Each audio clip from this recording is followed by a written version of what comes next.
কলকাতায় কাটিয়ে আজকে ফিরে যাচ্ছি। কলকাতা এয়ারপোর্টে এলে না ভীষণ তাড়াতাড়ি সিকিউরিটি চেক, বোর্ডিং পাস এসব হয়ে যায়। সেজন্য আমরা এসে এখন লাউঞ্জে বসেছি। আর লাউঞ্জে খুব সিম্পল, দেখো আমি নিয়েছি ওয়াটারমেলন, চিকেন নাগেটস, একটা বান আর চিকেন স্টু, একটা ডেজার্টের একটা ছোট কেক, বাটারমিল্ক, ছাঁচ আর একটা আপেল। এখানে না চিকেন স্টুটা ভীষণ ভালো হয়। অন্য লাউঞ্জে আমি এত ভালো চিকেন স্টু পাইনি, সেজন্য কলকাতার লাউঞ্জে আসতে আমার খুব ভালো লাগে। এই চিকেন স্টুটা খাওয়ার জন্যই মেনলি আমি আসি।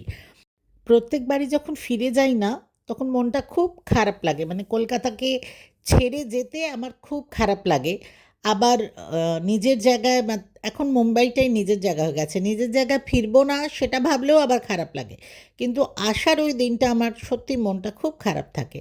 তো যাই হোক, তারপরে আমি একটা কফি নিয়েছিলাম। বেশ আরামসে বসে মানে তাড়িয়ে তাড়িয়ে কফিটা খেয়ে তারপরে উঠেছি। উঠতে না একটু দেরি হয়ে গেছে অ্যাকচুয়ালি। কারণ লাউঞ্জ থেকে আমাদের গেটটা অনেক দূরে ছিল। যদিও আমার হাসব্যান্ড বারবার বলছে, "তাড়াতাড়ি চলো, তাড়াতাড়ি চলো।" আমি বলছি, "না, না, ঠিক আছে।" বাট সত্যি আল্টিমেটলি যখন উঠলাম আর গেটের অবধি যাচ্ছি, তখন তো মানে দৌড়ে, দৌড়ে একদম হাঁপিয়ে গেছি যাকে বলে। যাই হোক, আল্টিমেটলি দৌড়ে হাঁপিয়ে ফ্লাইটে এসে বসে গেছি। তো ফ্লাইটে, এয়ার ইন্ডিয়ার ফ্লাইটে এবার যাচ্ছি।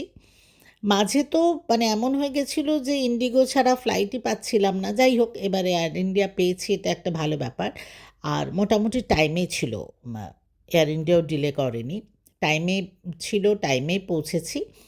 বাট যেটা হলো, আমরা যেহেতু আলাদা টিকিট কেটেছি, তোমরা জানো যে আমরা ব্যাঙ্গালোর থেকে আমি এসেছি। আর সিদ্ধার্থ আগেই চলে গেছিলো কলকাতা। তো আমাদের টিকিটগুলো আলাদা কাটতে হয়েছিল। সেজন্য আমাদের সিটটা না পাশাপাশি পড়েনি। আমরা ভেবেছিলাম যে অ্যাডজাস্ট হয়ে যাবে। বাট সেটাও হলো না, কারণ আমার পাশে যে দুজন, ওনারাও একসঙ্গে। কাজেই আর কিছু বললাম না। এনিওয়ে, চলো, দেখেই বুঝতে পারছো কলকাতা ছেড়ে এবার আকাশ পথে উড়ছি। আর যখন ওপর থেকে দেখি, তোমরাও দেখতে পারবে একটু পরেই, গঙ্গাটা না পরিষ্কার দেখা যায়। গঙ্গাটা দেখলে আমার এত মনটা খারাপ হয়ে যায়, আমি তোমাদের কি বলবো। কারণ আমি শ্রীরামপুরে বড় হয়েছি, যেটা একদম গঙ্গার পাশে একটা ছোট শহর। আর আমার বাড়ির থেকে গঙ্গায় যেতে ২ মিনিট লাগে, এক্স্যাক্টলি ২ মিনিট। দেখো গঙ্গা দেখা যাচ্ছে। যখনই আমি দেখতে পাই না ওপর থেকে গঙ্গাটা, কারণ শ্রীরামপুরে এবার অবশ্য ৩ বার গেছি। বাট গঙ্গায় তো আর যাওয়া হয়নি সেভাবে। ইভেন বন্ধুদের সাথেও গেছি, সেদিনও ঠিকমতো গঙ্গায় যাওয়া হয়নি। বাট যখনই ওপর থেকে দেখি মনটা খুব খারাপ লাগে। আর দেখো কখনো, কখনো না ফ্লাইটে, দেখো এত বেশি যাই, বাইরে হয়তো সবসময় কিছু দেখার থাকে না। বাট কখনো, কখনো এত সুন্দর সিনারি দেখা যায়, যেটা এই মুহূর্তে আমি দেখতে পাচ্ছি, যার জন্য আমি একটু রেকর্ডিং করলাম। বাট ফ্লাইটের না এই জানলার কাঁচগুলো ভীষণ নোংরা হয়, সেজন্য ঠিকমতো আসে না। বাট তবুও যেটুকু দেখতে পাচ্ছ দেখো, ওই সময় এত ভালো লাগছে, ক্যামেরায় সবসময় বোঝাও যায় না।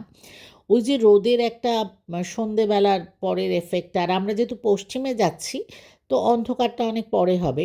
বাট ওই যে এদিকে একটা সানসেট হচ্ছে আর নিচে পুরো মেঘ, মানে সে যে কী সুন্দর, তোমাদের কি বলবো।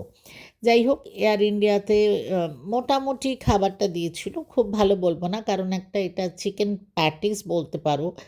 তো একদমই হেলদি নয় না, ময়দা। তো যাই হোক, আমি একটু আধটু খেয়েছিলাম। তারপরে ডেফিনিটলি কফি খেতে তো আমার ভালো লাগে, তো এখানেও আরেকবার কফি খেয়ে নিলাম।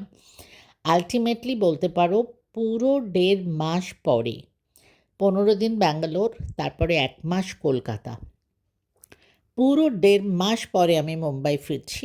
আর মুম্বাইয়ে এত বছর আছি যে এখন তো মুম্বাইটাই মনে হয় যে নিজের জায়গা। যদিও কলকাতা ছেড়ে আসার দুঃখটা ভীষণ হয়, বাট মুম্বাইতে এলে খুব ভালো লাগে। কিন্তু ওই একটা দুঃখ, এই যে বাড়ি যাব, আমার রিনি ঝিনুক নেই। এটা বারবারই বলি।